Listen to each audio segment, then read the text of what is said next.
నువ్వు కానీ నేను కానీ ప్రార్థిస్తున్నామంటే దేవునికి అసలు ఈ ప్రార్థన ఎక్కడ మొదలైంది, దేవుని నామమున అసలు ప్రార్థించడం ఎప్పుడు జరిగింది అనేది తెలుసుకోవాలంటే మొదటగా ఆదామును అవ్వను సృజించిన తర్వాత దేవుడు వారికి ఇద్దరు కుమారులను ఇచ్చాడు. ఒకడు కయ్యోను అయితే ఒకడు ఏబేలు.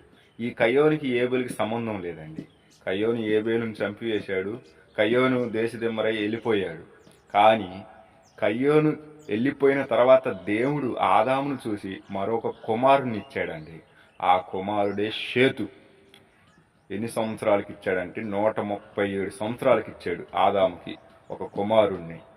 137 సంవత్సరాల తర్వాత షేతు పుట్టాడు. ఆ షేతుకు పుట్టిన కుమారుడు మరొక కుమారుడు అన్నాడు. ఆ కుమారుడు షేతుకి 105 సంవత్సరాలు వచ్చినాక ఎనిషా పుట్టాడండి. అప్పుడు ఆదాము 937 సంవత్సరాలు బతికి కుమార్తెలను కని భూమి మీద మరణించాడు ఆదాము. ఇది ఆదాము వంశావళి నుంచే మొదలైంది.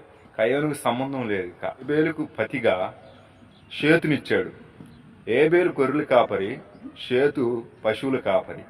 ఏబేలుకు పతిగా షేతునిచ్చాడండి దేవుడు.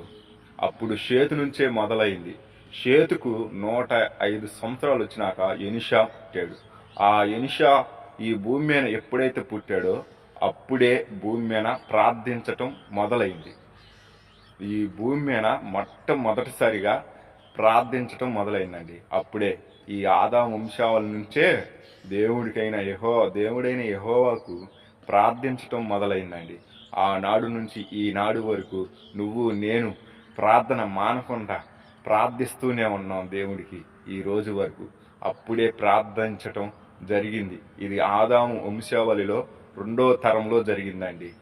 ఇది 2వ తరంలో జరిగింది. ప్రార్థన మొదలైంది ఈ భూమి మీద.